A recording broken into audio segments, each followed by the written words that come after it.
ஸ்ரீமதே ராமானுஜாய நமः.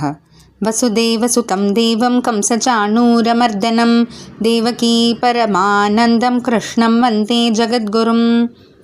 நாள்தோறும் பகவத்கீதையில் நம்ம 5வது அத்தியாயமான கர்ம சந்நியாச யோகம் அப்படின்ற அந்த அத்தியாயத்தில் இருக்கும்.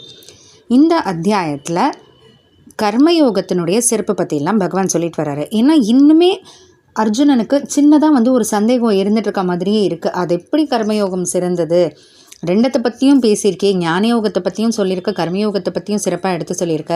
இருந்தாலும் எனக்கு ஒரு சந்தேகம், அந்த ஒரு கொஞ்சம் சந்தேகம் கூட இருக்கக்கூடாது. ஏன்னா இந்த சந்தேகம் விலகினா தான் அடுத்த படிக்கட்டுக்கு போக முடியும் இல்லையா? அதனால பகவான் அந்த கொஞ்சம் சந்தேகங்களையும் தீர்த்து வச்சிட்ருக்காரு. அந்த வரிசையில் 4வது ஸ்லோகத்தில் கர்மயோகத்தையும் ஞான யோகத்தையும் ஏன் வெவ்வேறுன்னு சொல்லக்கூடாதுன்றதை பகவான் எடுத்து சொல்கிறாரு. சாங்கிய யோகௌ ப்ருதக் பாலாஹ பிரவதந்தி ந பண்டிதாஹ ஏகமப்யாஸ்திதः சம்யக் உபயோர்விந்ததே பலம். பாலாஹானா சிறுவர்கள், அதாவது இந்த இடத்துல சின்னவங்க அப்படின்னா வயதுனால இல்லை, அறிவுனால சிறுவர்கள். ந பண்டிதாகா, அறிவாளிகள் இல்லாதவர்கள், அதாவது ரொம்ப மெத்த படித்தவங்க இல்லாதவங்க. இவங்கெல்லாம் என்ன சொல்லுவாங்க அப்படின்னா பிரவதந்தி, இப்படி பேசுவாங்க. சாங்கிய யோக பிருத்தக், அதாவது சாங்கிய அப்படின்ற ஞான யோகமும் யோகன்ற கர்ம யோகமும் வெவ்வேறுன்னு பேசுவாங்களாம்.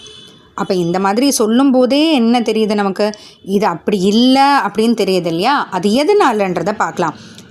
ஏன்னா உபயோகோ ரெண்டுக்குள்ளே ஏக்கமப்பி ஏதானு ஒன்றில் நிலையாக நின்னா கூட, அதாவது 2 அப்படின்னு சொல்லும்போது கர்மயோகமாக இருக்கட்டும் இல்லை ஞான யோகமாக இருக்கட்டும், இது ரெண்டுத்தில் ஏதானு ஒன்றுத்தில் நிலையாக நின்னா கூட சம்யக் அஸ்திதக, நல்லா அதை கைப்பிடிச்சிக்கிட்டு அதை பற்றிட்டு அதை விடாமல் செஞ்சுட்டு வந்தால் விந்ததே பலம், ஒரு பலம் கிடைக்கும். அது என்னன்னா 2 செஞ்சாலும் ஒரே பலம் தான்.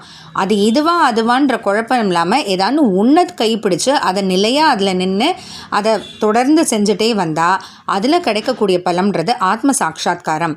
பண்டிதா ந பிரவதந்தி. அதனால் பண்டிதர்கள், நல்லா படித்தவங்க, அறிவாளிகள் கர்மயோகமும் ஞான யோகமும் வேறுன்னு பிரித்து பேச மாட்டாங்க. ஏன்னா கர்மயோகமாக இருக்கட்டும் ஞான யோகமாக இருக்கட்டும், ஏதானு ஒன்றுத்தை நம்ம கடைப்பிடிச்சு அதில் நிலையாக நின்னோன்னாலே அதில் கிடைக்கக்கூடிய பலமான ஆத்ம சாட்சா்காரம்ன்றது 2த்தினாலேயும் கிடைக்கக்கூடிய பலன்தான். இப்போ ஞான யோகம் கைப்பிடிக்கிறதுனால ஒரு பலம், கர்மயோகம் கைப்பிடிக்கிறதுனால ஒரு பயன் அப்படின்றதெல்லாம் இல்லை. 2 கொடுக்கறதுமே ஒரே பயன்தான். அதுதான் ஆத்ம சாட்சா்காரம், ஆத்மாவை உண்மையாக உணர்தல்ன்ற நிலை.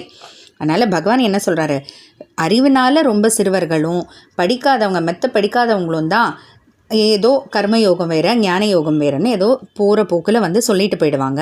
ஆனால் உண்மையில் பார்த்தா 2மே கொடுக்கக்கூடியது ஒரே பலம் தான்.